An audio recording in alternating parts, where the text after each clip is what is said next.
Point table पे जरा एक नजर डालें। पॉइंट टेबल हमारे पास रेडी हुआ है। जरा पॉइंट्स टेबल जब हम देखते हैं तो हमें पता चल जाता है कि कौन कौन सी टीमें क्या क्या कर रही हैं। हमें तो अपनी टीम का पता है ना क्या कर रहे हैं। जरा पॉइंट्स टेबल लगाइए। अब ये देखिए कि ये ग्रुप ए की सिचुएशन है इस वक्त। इंडिया के पास 7 पॉइंट हो चुके हैं क्योंकि आज का मैच भी चला गया। यूएसए जो है वो क्वालिफाई कर चुका है। हमारा ग्रुप तो जो है वो बढ़ गया है और पाकिस्तान देख लें सेकंड लास्ट आ चुका है। अब अगर कर आयरलैंड का मैच जीते हारे इससे कोई खास फर्क पड़ने वाला नहीं है, लेकिन फिर भी हम कोशिश यही करेंगे कि जीत जाए, थोड़ी सी बची कुची रह जाए। फर्क तो नहीं पड़ना चाहिए, जाहिर पड़ेगा, जाहिर सी बात है, टीम बाहर ही हो गई है।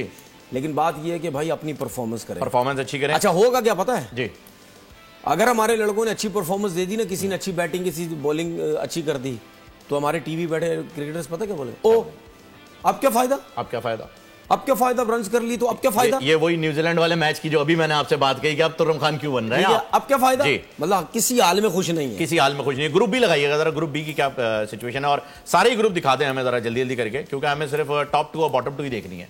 लगाएं जी। ग्रुप बी में ऑस्ट्रेलिया जो है वो क्वालिफाई कर चुका है। स्कॉटलैंड और इंग्लैंड के दरमियान अभी मुकाबला जारी है। देखते हैं क्या होने जा रहा है। अगरचे आज का मैच चला गया तो एक बहुत बड़ी टीम इंग्लैंड सुपर 8 से बाहर हो जाएगी और ये लगभग उतना ही बड़ा जो है वो हमें झटका लगेगा जितना पाकिस्तान के। मैं आपको बताऊं, जितनी हम बैटिंग की बात कर रहे थे ना, 90 रन बाबर आजम ने किए, 93 रन रिजवान ने किए। ये टोटल जो हमने 3 मैचेस खेले, ठीक है, वर्ल्ड कप में। बाकी देख लें। जी जी, 90 और 93 यानी ये 180 83 जो है वो इन्हीं के। बाकी एक मैच में शादाब ने जो 40 रन 40 किए, ठीक है। बस ये 3 खिलाड़ियों ने जो है वो टोटल ग्रैंड टोटल कर दिया हमारा। एक मैच में मतलब एक मैच में उनकी बैटिंग नहीं आई। एक मैच में शादाब ने 4 रन किए हैं। तो मतलब किसी ने कुछ भी नहीं किया है। ये सब यही दो जितने भी थोड़े बहुत किए दोनों नहीं किए। तो ये तो नजर आ रहा है ना सर, या तो बाबर खेलेगा, रिजवान खेलेगा, जिस दिन दोनों नहीं खेलेंगे उस दिन घर पे बैठ के खो-खो खेलेंगे। अच्छा एक बात मैं और बहुत सुन रहा हूँ। क्या? इफ्तिखार को बैटिंग नीचे कराते हैं बहुत। तो कहाँ कराएं भाई? इफ्तिखार के स्टैट जरा जाके देख लो, बात तो बहुत करते हो। हाँ। ये आखिरी 3-4 मैचेस के अंदर वो 7वें नंबर पे आया है।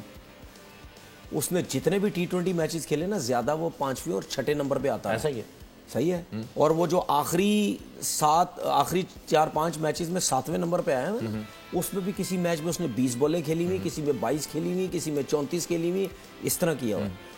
भाई तो आपका ऑस्ट्रेलिया का टिम डेविड वगैरह वो भी तो बहुत नीचे आते हैं। आपके आंड्रे रसल जो है वो भी तो बहुत नीचे आते हैं। तो हमें तो ये प्लेयर्स चाहिए ही नीचे। अक्षर पटेल भी तो नीचे आता है। मैं यही कह रहा हूँ, सही है।